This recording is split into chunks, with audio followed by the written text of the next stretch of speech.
Sumpah pocong merupakan salah satu ritual untuk membuktikan suatu tuduhan atau kasus yang sedikit atau bahkan tidak memiliki bukti sama sekali.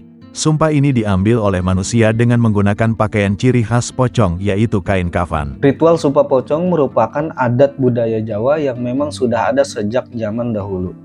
Ritual ini dilakukan dengan tujuan untuk membuktikan sebuah tuduhan atau kasus yang tidak ada buktinya sama sekali. Sumpah pocong merupakan tradisi lokal yang masih kental menerapkan norma-norma adat. Makna dari sumpah pocong sangat beragam, tergantung pada kepercayaan masing-masing individu atau komunitas. Sumpah pocong dianggap sebagai bukti paling kuat atas kejujuran seseorang. Dengan bersumpah di hadapan Tuhan, seseorang memohon agar Tuhan memberikan hukuman jika sumpahnya ternyata palsu. Sejarah pelaksanaan sumpah pocong. Sayangnya hingga saat ini tidak ada literatur maupun sumber sejarah yang membahas sumpah menyeramkan ini. Tapi menurut kepercayaan masyarakat, sumpah pocong berkembang sejak masa kerajaan. Ritual ini muncul dan akrab dengan ritual-ritual kejawen dan klinik lainnya, namun jika dilihat dari sosok pocong yang digunakan, ada dampak psikologis di mana jika seseorang berbohong maka kematian yang akan mengancamnya. Sebelum masuknya Islam, masyarakat Nusantara menganut kepercayaan animisme dan dinamisme. Elemen-elemen mistis dan kekuatan gaib sangat melekat dalam kehidupan sehari-hari. Sumpah pocong mungkin merupakan perpaduan antara kepercayaan animisme dengan ajaran Islam yang kemudian disesuaikan dengan konteks lokal. Dalam masyarakat agraris, konflik dan sengketa sering terjadi.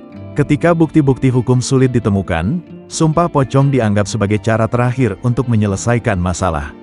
Dengan bersumpah di hadapan Tuhan, seseorang diharapkan akan jujur dan menerima konsekuensi jika melanggar sumpahnya. Digunakan untuk persoalan tertentu. Tentu sumpah pocong hanya digunakan untuk persoalan-persoalan tertentu.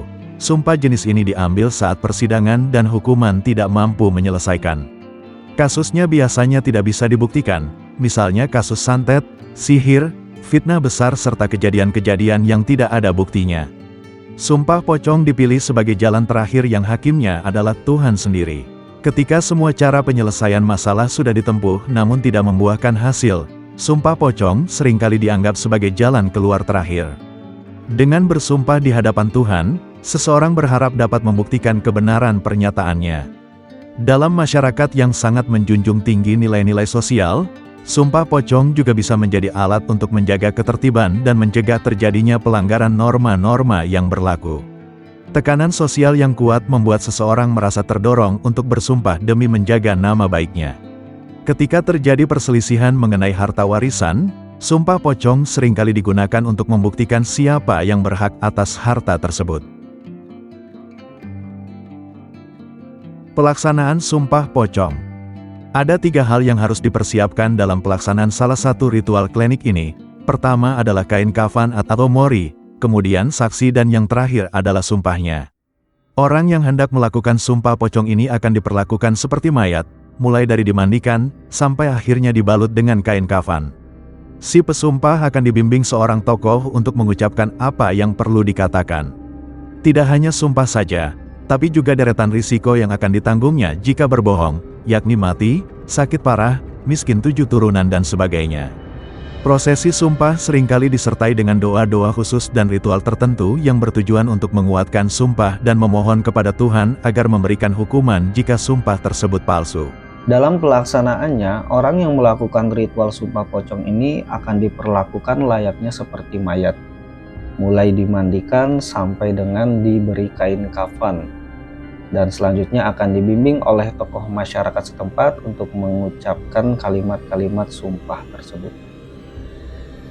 Dampak mengerikan sumpah pocong. Tidak hanya prosesinya, hal yang menarik soal sumpah pocong ini adalah dampaknya yang mengerikan. Menurut kepercayaan, barang siapa berbohong dalam ritual sumpah pocong itu, maka bakal langsung terkena azab dari apa yang diucapkannya.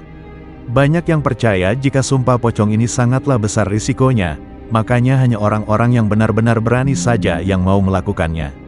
Selain kematian, orang yang bersumpah palsu juga diyakini akan mendapatkan kutukan seumur hidup. Kutukan ini bisa berupa penyakit, kemiskinan, atau bahkan gangguan makhluk halus. Dampak dari orang yang melakukan ritual sumpah pocong ini, jika orang tersebut bersalah, memang sangatlah berbahaya. Dia akan mengalami sakit-sakitan yang parah selama hidupnya, bahkan sampai mengalami kematian, dan atau bahkan dia akan mengalami kesusahan atau kemiskinan sampai dengan 7 turunan. Dan ini akan terjadi pada orang tersebut yang melakukan ritual sumpah pocong kalau orang tersebut memang dia bersalah.